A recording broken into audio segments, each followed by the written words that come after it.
ഈ ഒരിയും കെട്ടി പോകുന്നത് ലുലു മാളിലേക്കല്ല, പകരം വേറൊരു സ്ഥലത്താണെന്ന് തന്നെ ഞാൻ ചെന്നിട്ടാണ് അറിയണം. അപ്പോൾ വായോ നമുക്കൊരു സ്ഥലം വരെ പോയാലോ. അങ്ങനെ വൈകിട്ടത്തെ ഈവനിങ് ഡ്യൂട്ടിയൊക്കെ കഴിഞ്ഞ് വീട്ടിൽ എത്തിയപ്പോൾ ആൻറ്റി എന്നെ അടുത്ത് വിളിച്ചിട്ട് പറഞ്ഞു ഒരു സ്ഥലം വരെ പോകാമെന്ന്. ആൻഡ് ഞാൻ വിചാരിച്ചത് മാളിലാണ്. അതാണിങ്ങനെ ഒരിയും കെട്ടി ലിപ്സ്റ്റിക്കൊക്കെ വാരി പൂശി പോവാണ്. ചെന്നിട്ടാണ് ഞാൻ വേറൊരു സ്ഥലമാണെന്ന് അറിയണേ. അപ്പം ഇതെങ്ങനെയുണ്ട് ലിപ് കോംബോ, നല്ലതല്ലേ? എനിക്കിഷ്ടമായി കേട്ടോ. അങ്ങനെ യാത്രയൊക്കെ പറഞ്ഞ് ഞാൻ ഇറങ്ങുകയാണ്. ഇറങ്ങിയിട്ടും എനിക്ക് മനസ്സിലായിട്ടില്ല ഞാൻ എവിടെ പോകണമെന്ന്. അത് ഞാൻ ഇങ്ങനത്തെ ഡ്രസ്സ് ഇട്ടേക്കണം. അങ്ങനെ നമ്മൾ ചെന്നെത്തിയതാണ് ദേ ഈ സ്ഥലത്ത്.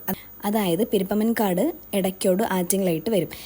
അന്നിവിടെ വന്നപ്പോഴാണ് ഞാൻ ആദ്യമായിട്ട് അറിയണേ ഇത്രയും ഫേമസ് ആയിട്ടുള്ള സ്ഥലം എൻ്റെ വീടിൻ്റെ തൊട്ടടുത്താണ്. നിങ്ങൾ വന്നിട്ടില്ലെങ്കിൽ ഇവിടെ വന്ന് കണ്ടു നോക്കൂ കേട്ടോ. അതൊരു ഈവനിങ് ടൈം അല്ലെങ്കിൽ ഒരു സൺസെറ്റ് ടൈമിൽ വരുമ്പം നിങ്ങൾക്ക് ശരിക്കും അത് മനസ്സിലാവും. ഇതിൻ്റെ ഫ്രണ്ടിലായിട്ടൊരു അമ്പലവും അതിൻ്റെ ഓപ്പോസിറ്റ് തന്നെ ഒരു വെള്ളച്ചാട്ടമുണ്ട്. അങ്ങനെ വെള്ളച്ചാട്ടത്തിൽ വൈകിട്ടായപ്പോൾ ഇറങ്ങിയില്ല. അത് കഴിഞ്ഞ് അച്ഛൻ വിളിക്കാൻ വന്നു. പിന്നെ ഒരു പരിപാടിയും കഴിഞ്ഞ് നേരെ വീട്ടിലേക്ക് പോയി. That's it, by.